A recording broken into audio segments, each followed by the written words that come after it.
존경하는 국민 여러분, 정의당 국회의원 배진교입니다. 먼저 코로나 발생 2년 반 동안 정부의 방역 지침을 성실히 따르고도 빚만 잔뜩 진 채 일상을 회복하지 못한 소상공인들의 이야기를 먼저 하겠습니다. 국무총리 나와주십시오. 네, 총리님, 먼저 개념 정리부터 좀 해봐야 될 것 같아요. 이번 추경에 포함된 소상공인 지원은 손실보상입니까?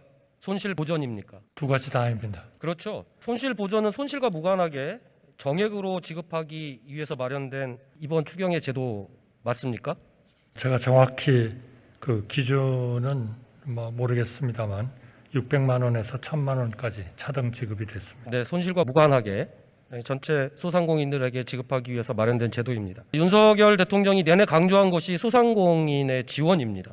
소상공인이 지원의 사각지대에 놓이는 일이 없도록 하겠다라고 해서 이번 추경에 지원한 것이 손실보전금이거든요. 그런데 손실보전금 부지급 사례가 다수가 지금 발생하고 있어서 피해를 호소하고 있습니다. 먼저 매출 기준 때문에 탈락한 분들입니다. 사례는 이분은 2000년 7월 사업 등록증을 받고 준비 끝에 11월부터 영업을 시작했습니다.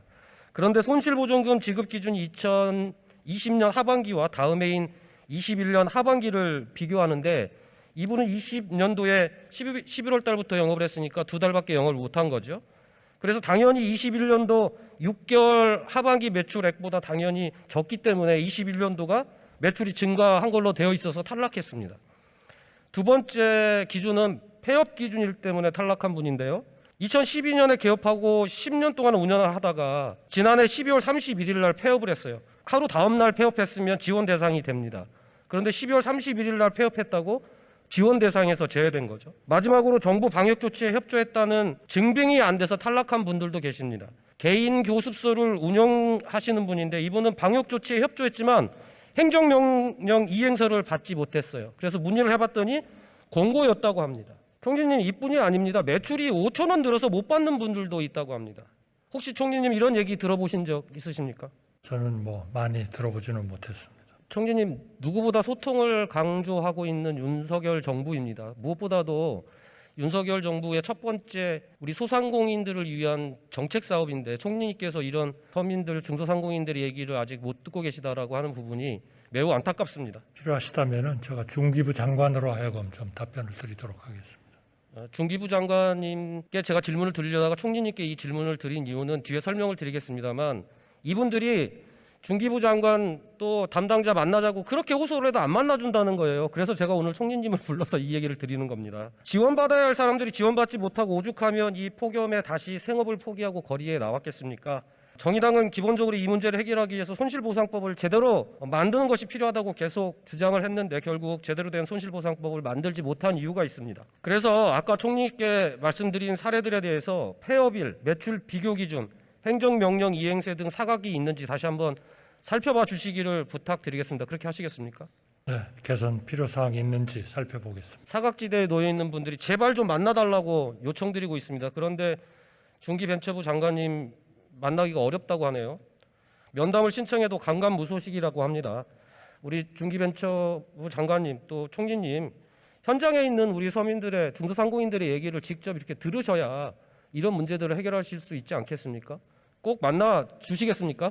물론 저한테 오면 제가 만나겠고요. 네, 총리님 면담 신청하도록 하겠습니다. 중기부에 실제로 이 일을 담당하는 분을 만나서 서로 좀 논의를 해보는 게 더 도움이 되지 않을까 싶습니다만 제가 만나라고 하신다면 제가 만나겠습니다.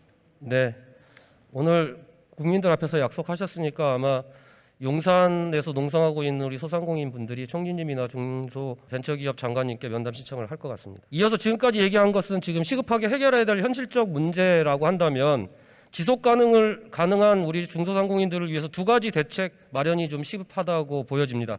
첫 번째로는 일자리 안정자금 지원 문제와 그다음에 온라인 플랫폼 공정화입니다. 총리님, 최저임금을 우리가 논의할 때마다 우리 중소상공인들과 인건비 문제 때문에 계속 갈등을 야기하고 있는데요. 이런 대결 구도를 그냥 둘 것이 아니라 상생할 수 있도록 정부가 역할을 할 필요가 저는 있다고 생각합니다. 그런 측면에서 일단 지난 6월 달에 소상공인에게 지원되었던 일자리 안정자금이 종료되었습니다. 알고 계십니까? 네, 알고 있습니다. 그런데 이제 막 재기를 하려는 우리 소상공인들에게는 경기 침체라고 하는 위기가 지금 닥쳐오고 있습니다. 지금이야말로 일자리 안정 자금이 필요한 적기라고 보여지는데 어떻게 생각하십니까, 총리님?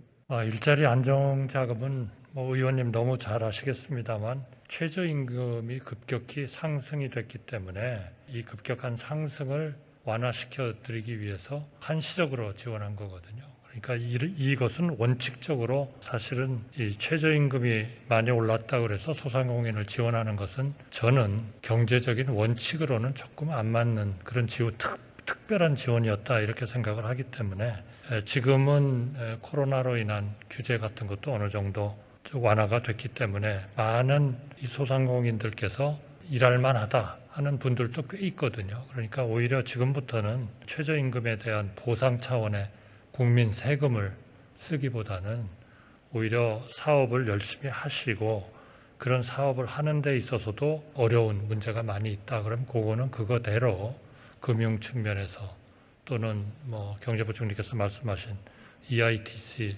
그런 부분에서 좀 지원책을 강구하는 게 맞지 않나 저는 그렇게 생각합니다. 총리님 말씀은 너무 낙관적이신 것 같습니다. 지금 경제 위기라고 얘기하고 있고 취약계층을 위한 지원 프로그램뿐만 아니라 소상공인들의 부채 문제를 해결하기 위한 탕감 조치들까지도 검토하고 계시는 마당인데 이런 상황에서 실질적인 소상공인들에게 필요한 일자리 지원, 안정자금 지원과 관련해서 너무 소극적 태도가 아니신가라는 생각이 들고요.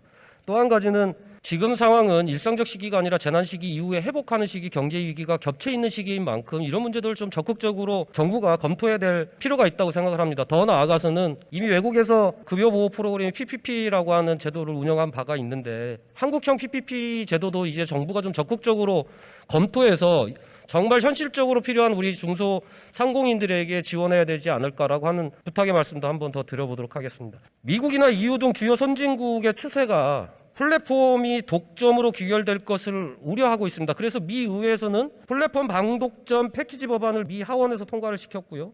유럽연합의 경우에는 디지털 시장법이라고 해서 온라인 플랫폼 사업자들이 이행해야 될 의무와 금지 행위를 규정하고 있습니다. 그런데 우리 정부는 거꾸로 자율 규제로 문제를 풀자는 입장인 것 같습니다. 자율 규제도 결국은 플랫폼 시장 참여자들의 신뢰를 바탕으로 할 때 이게 가능한 문제인데 우리처럼 이 플랫폼 사업자와 이용 사업자 간에 대등하지 않는 조건에서 이게 가능한 일이겠습니까?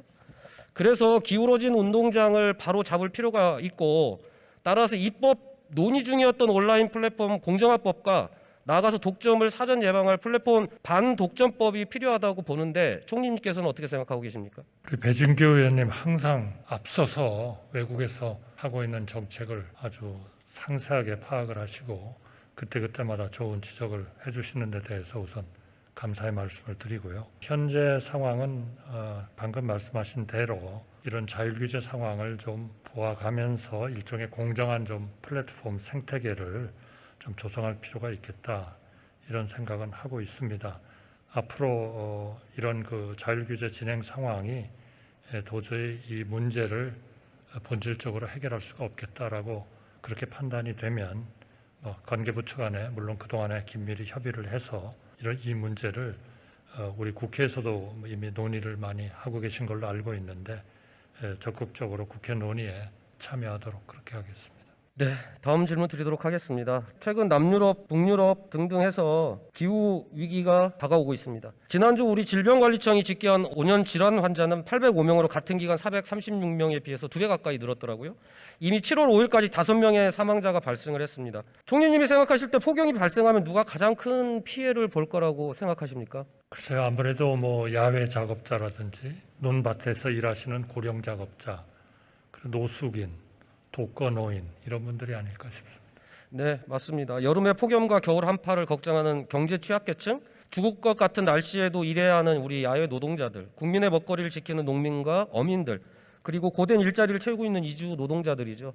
이들에게 기후위기는 또 생명과 직결되는 바로 눈앞에 와 있는 위기이자 바로 내일의 걱정입니다. 총리님, 코로나와 경제 위기, 기후위기까지 복합적 위기가 발생하고 있는데 윤석열 정부 들어서 지난 정부와 다르게 추진 중인 혹시 폭염 대책이 있으십니까? 예, 지난 5월 13일 날 범정부 폭염 종합 대책을 관계부처 합동으로 마련한 바가 있습니다. 현재 추진 중인 것으로 그렇게 알고 있습니다. 네, 그런데 정부 대책 중에 좀 보완해야 될 것들이 있는 것 같습니다. 보시면 취약계층 에너지 바우처 지원 사업의 경우에 원래 87만 가구에서 117만 가구까지 대상을 확대했는데 총 기초생활수급 가구가 170만 가구예요. 53만 가구가 대상 자체에 못 들어가 있는 거죠.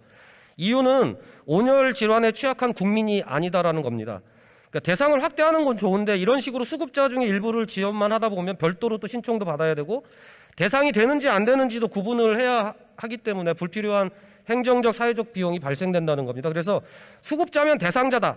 이렇게 대상을 명확히 부여하면 이런 불필요한 비용도 없앨 수 있고 그렇기 때문에 170만 기초생활수급 전체 가구로 대상하는 것을 고려할 필요가 있지 않겠나 생각하는데 어떠십니까? 역시 이렇게 하는 이유는 저희가 뭐 예산이나 모든 것이 풍부하다면 의원님 말씀대로 행정상 불편한 거를 좀 없애는 쪽으로 좀 더 배려를 할 수 있을 것 같습니다만 그런 게 아닌 상태이기 때문에 결국 선별적으로 그분들을 실제로 폭염에 대해서 취약한 분들을 잘 골라서 좀 지원을 해드리는 게 좋겠다. 여기서 출발하는 걸로 알고 있습니다. 이 부분은 결국 최종적으로 그런 분들을 고르는 데 있어서 추가적으로 부담을 해야 되는 그런 행정 비용과 또 실질적으로 우리가 전략할 수 있는 비용에 그런 것들을 좀 잘 따져서 계속 좀 검토를 하도록 그렇게 하겠습니다. 네, 지난 6년간 매년 6월, 8월 사이에 열사병 등 온열질환 재해자는 182명, 그중에 사망자는 29명, 이들 중 야외 건설 현장 노동자는 69%인 20명입니다.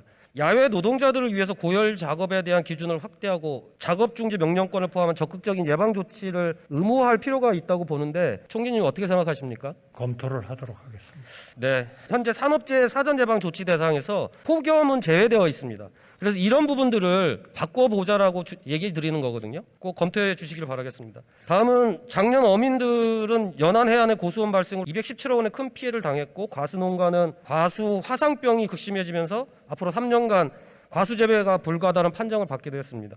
축산업가는 가축의 집단 폐사 전염병이 발생되면서 농어촌 위기가 다가오고 있습니다. 그런데 정부는 물가 안정을 이유로 농산물을 대거 긴급 수입했습니다. 물가는 잡았을지는 모르겠지만 농어민의 생존 위기를 더 가중시키고 있는 미봉책이라는 평가를 합니다. 저는 그래서 농어민의 피해 대책으로 농업재해보험 가입을 의무화하고 보험 대상을 확대하는 등 제도 개선을 할 필요가 있다고 생각하는데 총리님 어떻게 생각하십니까? 농어민 재보험 확대를 해야 된다는 데 대해서는 저도 동의를 합니다. 그러나 그걸 위해서 가입을 의무화하는 것이 최적의 방법인가 하는 데 대해서는 좀 다른 방안도 같이 검토해야 되는 거 아닌가 이렇게 생각이 들어서요. 우선 그 보험 대상 품목을 확대한다든지 그럴 때 부담해야 하는 자가 부담 보험료의 비율을 좀 인하한다든지 이렇게 해서 좀 농업 재보험 제도를 좀 개선해 나가도록 그렇게 하겠습니다. 네, 확대와 보험 비율을 낮추는 것 등을 검토하시되 저는 오히려 소규모 농어민 재해에 대해서는 국가가 책임지는 농어민 재해보상법이 필요할 것 같아요. 관련 법안을 저희 정의당과 농어민 단체들이 함께 발의할 계획인데 정부도 적극 협조해서 농어민 피해에 대한 정부 책임을 다해줄 것을 당부드리겠습니다. 론스타 관련인데요. 47억 달러 우리 돈으로 6조 원에 달하는 소송이 재판부에 해당하는 국제분쟁해결센터에서 절차 종료 선언이 있었습니다. 중재 절차는 끝났고 이제 선고, 즉 판정만 남았다는 뜻인데 결과를 어떻게 예측하고 계십니까? 의원님께서도 당연히 그렇게 생각하시겠지만 현 시점에서 판정 선고 결과를 예측하기는 좀 어려운 것 같습니다. 혹시 일부 승소, 일부 패소가 나온다면 우리 정부가 합의할 수 있는 이런 배상 금액 수준, 기준 이런 것들을 혹시 내부에 검토한 적이 있으십니까? 현재로서는 검토하고 있지 않습니다. 총리님, 판정 결과가 나오면 이 문제는 국민들께 알려야 되겠죠? 네, 신속하게 알려야 되겠습니다. 네, 판결 결과 나오는 즉시 국민께 공개해 주시기를 바라겠습니다. 지난주에 정부가 금융규제 혁신이라는 이름으로 금융규제를 대폭 완화 발표했습니다. 2011년 저축은행 사태 기억하실 겁니다. 정부가 저축은행의 PF 대출한도를 무한대로 넓혀주는 규제 완화를 단행해서 결과는 25개 저축은행의 영업정지, 피해자는 10만 9천 명, 피해 규모는 26조 6천억 원에 달했습니다.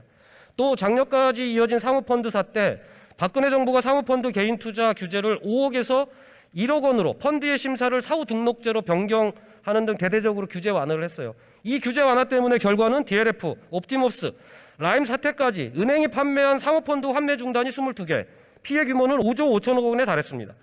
매번 규제 완화에 대한 문제제기가 있었지만 완화 정책을 강행했고 결국 큰 사고가 났습니다. 총리님, 이번에는 시중은행이 코인에 투자할수록 규제 완화를 해준다고 하는데 맞습니까?